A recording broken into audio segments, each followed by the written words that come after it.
plus souvent entre amis et qui consiste à déterminer lequel des deux participants est le plus fort. Et comme n'importe quel autre sport, le bras de fer nécessite une expertise et beaucoup d'entraînement quotidien.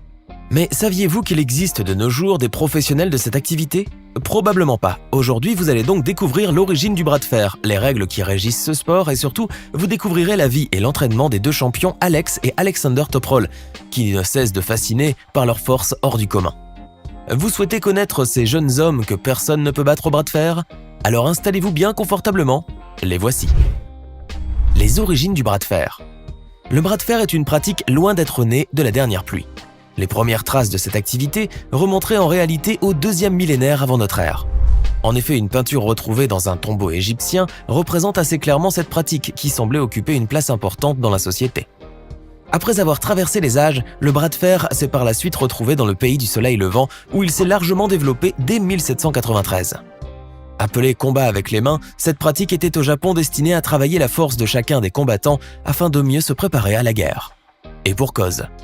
Plus l'avant-bras est fort et plus la chaîne musculaire du bras sera solide. Le but était donc d'avoir un bras assez ferme afin de mieux manier l'épée ou le sabre. Il était donc aussi présumé que si une personne parvenait à battre un adversaire au bras de fer, elle parviendra probablement à le battre dans un combat au sabre. Toutefois, certains historiens proposent d'autres versions des origines du bras de fer en tant que sport.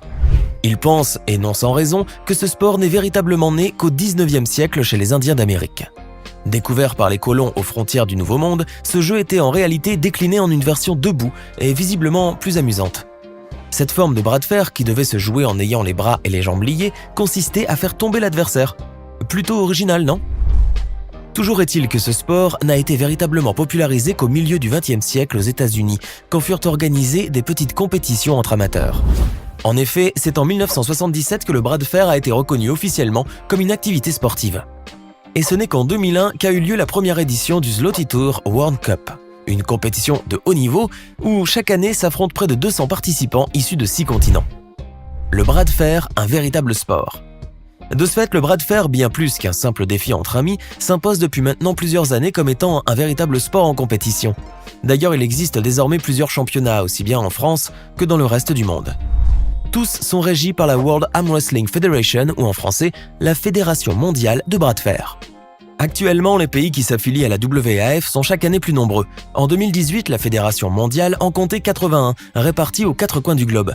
Cependant, les pratiquants de bras de fer sportifs appelés ferristes sont assez discrets en France, contrairement à la Russie ou aux États-Unis où c'est un sport très populaire.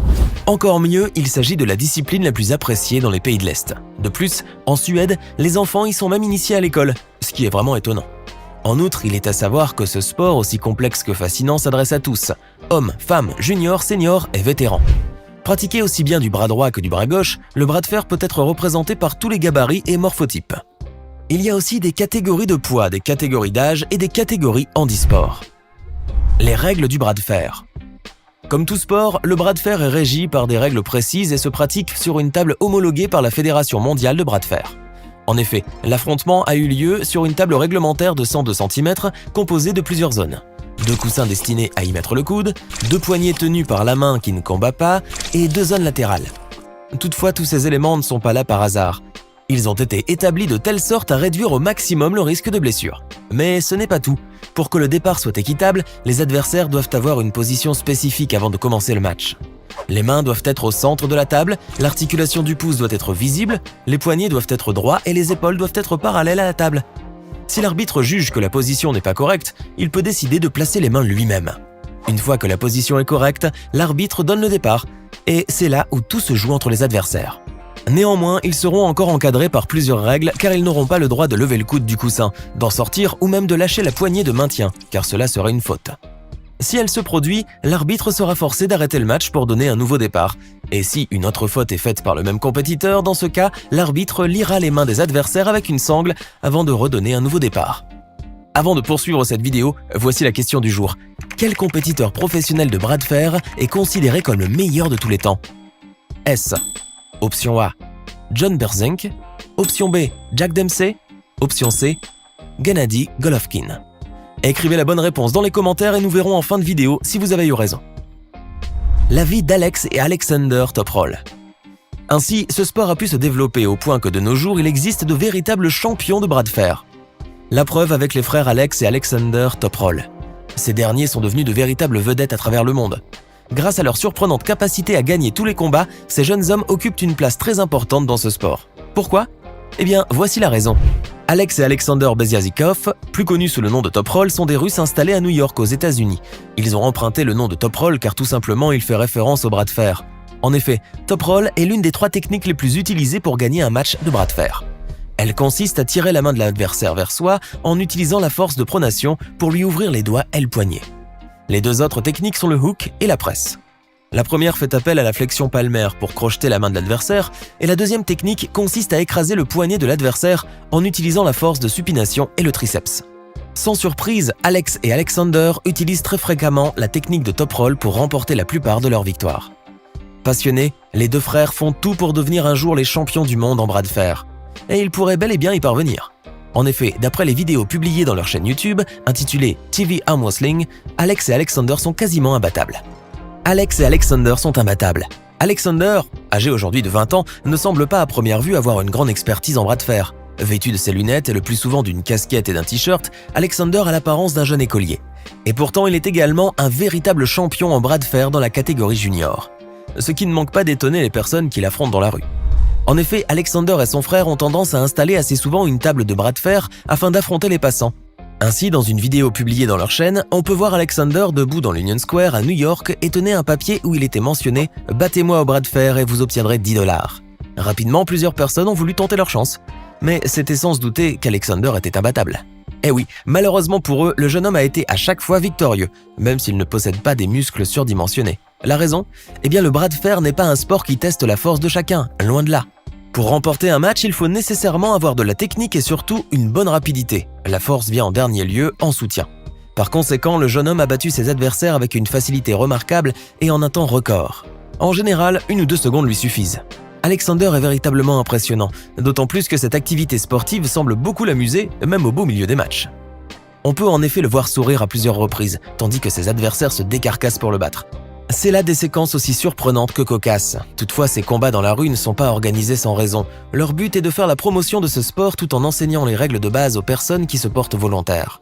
C'est pourquoi les frères Top Roll ne participent pas forcément à tous les matchs de rue. Par ailleurs, si Alexander a une capacité hors du commun pour battre n'importe qui, son frère Alex possède également une technique étonnante pour battre tous ses adversaires, dont des bodybuilders qui font 2 fois sa taille. D'ailleurs, Alex a pu remporter une multitude de compétitions officielles. Aujourd'hui, il est reconnu comme étant un professionnel du bras de fer dans la catégorie senior. Néanmoins, comment les frères Top Roll ont pu arriver à un tel niveau d'expertise, diriez-vous ?